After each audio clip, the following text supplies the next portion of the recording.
آپ صلی اللہ علیہ وآلہ وسلم اذان کے بعد 2 رکعتیں پڑھا کرتے. یہ فجر کی سنتیں ہیں.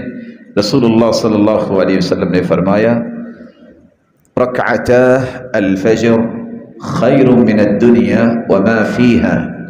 یہ 2 رکعتیں جو فجر کی سنتیں ہیں دنیا اور جو کچھ اس کے اندر ہے اس سے بہتر ہے. لوگ پوچھتے ہیں سب سے بڑا امیر کون ہے؟ اپنے اپنے اندازے ہیں. کوئی بل گیٹس کا نام لیتا ہے.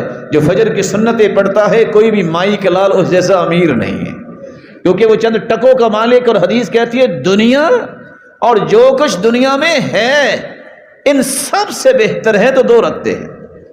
رسول اللہ صلی اللہ علیہ وآلہ وسلم نے اس لیے ان 2 رکعتوں کو نہ سفر میں چھوڑا ہے نہ حضر میں چھوڑا ہے.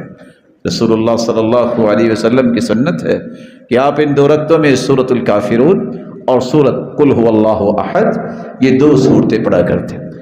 آپ یہ رکعتیں پڑھنے کے بعد لیٹ جایا کرتے کچھ چند لمحات کے لیے. رسول اللہ صلی اللہ علیہ وآلہ وسلم کا طریقہ مبارک ہے. اگر آپ گھر میں ہوتے تو آپ لیٹ جاتے.